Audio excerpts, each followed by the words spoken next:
வணக்கம் சொந்தங்களே, அன்னீஸ் கிச்சனிலிருந்து உங்கள் சசிரேகா சுந்தர். இன்றைக்கி ஒரு ரவையை வச்சு கேசரி செஞ்சு காட்ட போகிறேன். அதுக்கு என்னென்ன பொருள்லாம் வச்சுருக்கேன்னு பார்க்கலாம் வாங்க. ரவை 200 கிராம், 2 டேபிள் ஸ்பூன் முந்திரி பருப்பு, நெய், கொஞ்சமாக கேசரி பவுடர், ஏலக்காய் பொடி, சர்க்கரை. இப்போ பார்த்தீங்கன்னாக்கா 200 கிராம் நான் ரவை எடுத்து வச்சுருக்கேன். 200 கிராமுக்கு பார்த்தீங்கன்னா அதே 200 கிராம் அளவுக்கு நம்ம சர்க்கரை போடணும், ஈக்குவலாக போடணும். நம்ம அப்போ தான் டேஸ்ட் நல்லாயிருக்கும். அதே மாதிரி பார்த்தீங்கன்னாக்கா நெய் கூட நம்ம கொஞ்சமாக சன்ஃப்ளவர் ஆயில் சேர்த்துக்கணும். ஏன்னா நெய் வயசானவங்களுக்கெல்லாம் ஒத்துக்காது. அதனால் ஃபுல் அண்ட் ஃபுல் நம்ம நெய்யை சேர்க்கக்கூடாது. நெய் கூட சன்ஃப்ளவர் ஆயில் சேர்த்து இதை செய்யும்போது டேஸ்ட்டும் ரொம்ப சூப்பராக இருக்கும். அதே சமயம் பெரியவங்க சாப்பிடும்போது அவங்களுக்கு ஆரோக்கியமாக இருக்கும். இதை நம்ம எப்படி செய்யுதுன்னு பார்க்கலாம் வாங்க. அடுப்பை தச்சு அது மாதிரி நம்ம பாத்திரம் வச்சுட்டோம். இந்த பாத்திரமும் காஞ்சிட்டு கொஞ்சமாக நெய் விட்டு முந்திரி பருப்பு எடுத்து வச்சோம்.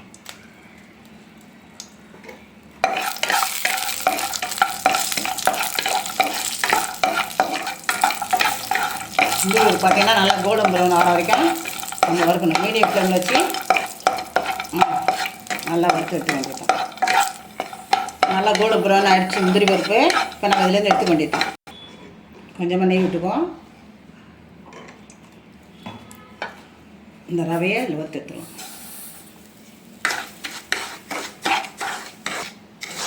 ரவை நல்லா வறுபட்டு போச்சு. இப்போ நம்ம பாத்திரத்தை மாற்றி வேண்டியதுதான்.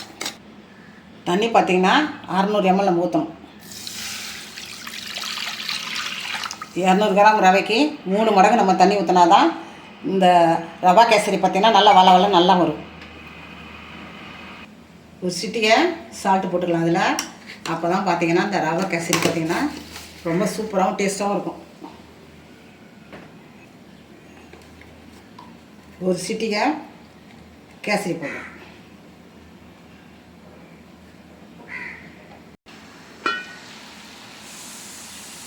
தண்ணி நல்லா கொதி வந்துட்டு இப்போ நான் ரவை சேர்த்து வேண்டியதான்.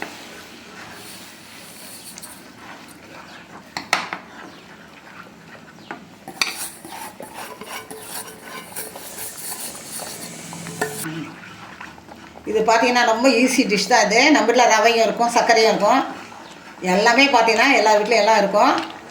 ஒரு 2 நிமிஷம் போது இருக்குது. பார்த்திங்கன்னா 2 நிமிஷத்துலேருந்து 3 நிமிஷத்துக்கெல்லாம் ரெடி ஆகிடும். யாராக இருந்தாலும் நம்ம ஒரு ஸ்வீட் செய்ய முடியலன்னு வருத்தப்பட வேணாம். நீங்கள் ஒரு 2 நிமிஷத்தில் செஞ்சு அவங்களுக்கு நீங்கள் அசத்திடலாம். லேசாக தண்ணி தொட்டு நம்ம இது மேலே கை வச்சு பார்த்தோன்னா நம்ம கையில் இது ஒட்டக்கூடாது. இது இந்த ரவை நம்ம மேலே கையில் ஒட்டலைனாக்கா வெந்துருச்சுன்னு அர்த்தம். இந்த பாருங்கள், ஒட்டவே இல்லை கையில். நல்லா பாருங்கள், 2 நிமிஷத்துக்கெலாம் ரெடி ஆகிடுச்சு. சர்க்கரை பார்த்தீங்கன்னாக்கா 1க்கு 1, 200 கிராமுக்கு 200 கிராம் சர்க்கரை.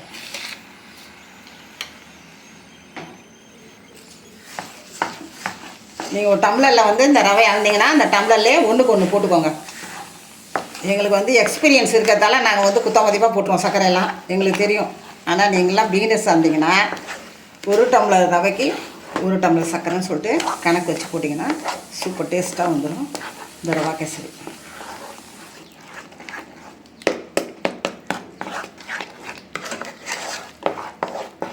நல்லா சர்க்கரை கரைஞ்சதும் நம்ம வறுத்து வச்சுக்கிற இந்த முந்திரி பருப்பு இது கூட சேர்த்து வேண்டியது.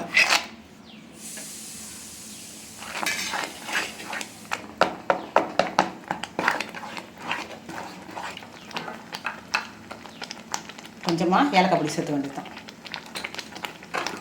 வீட்டில் பார்த்தீங்கன்னாக்கா முதியோர்கள்லாம் இருந்தாக்கா நம்ம ஃபுல் அண்ட் ஃபுல் இதில் நெய் சேர்க்கக்கூடாது.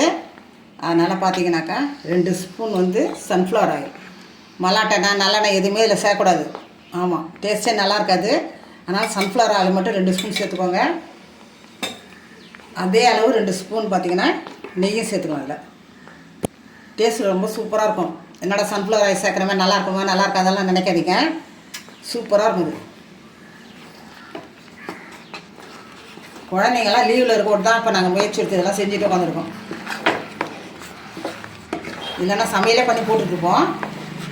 இந்த மே மாதம் ஃபுல்லும் கிட்டத்தட்ட பார்த்திங்கன்னா மேக்ஸிமம் நாங்கள் ஸ்நாக்ஸ் ஐட்டமாக போடலான்னு இருக்கோம். குழந்தைங்களுக்கு ஏற்ற மாதிரி ஸ்வீட்லாம் ரொம்ப விரும்பி சாப்பிட்ற குழந்தைங்க நிறைய இருக்காங்க. அவங்களுக்கு பார்த்தீங்கன்னா இதே மாதிரி செஞ்சு கொடுத்துருங்க.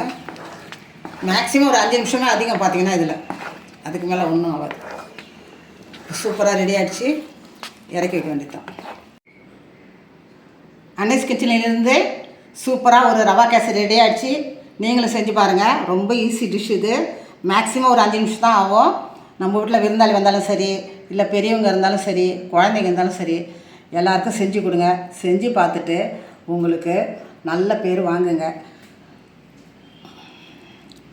இங்கே பாருங்கள், அப்படியே அல்வா மாதிரி வருது. கேசரி இப்படி வளவளன்னு வருது பார்த்தீங்களா? இதுக்கு காரணம் என்னென்னா நம்ம 1க்கு 3 தண்ணி ஊற்றினால தான். இதை நீங்கள் செஞ்சு பார்த்துட்டு என்னுடைய அன்னைஸ் கிச்சனுக்கு கமெண்ட் பண்ணுங்கள், லைக் பண்ணுங்கள், ஷேர் பண்ணுங்கள், கமெண்ட் பண்ணுங்கள். மறக்காமல் என்னுடைய அன்னைஸ் கிச்சனுக்கு சப்ஸ்கிரைப் பண்ணுங்கள். தேங்க்யூ.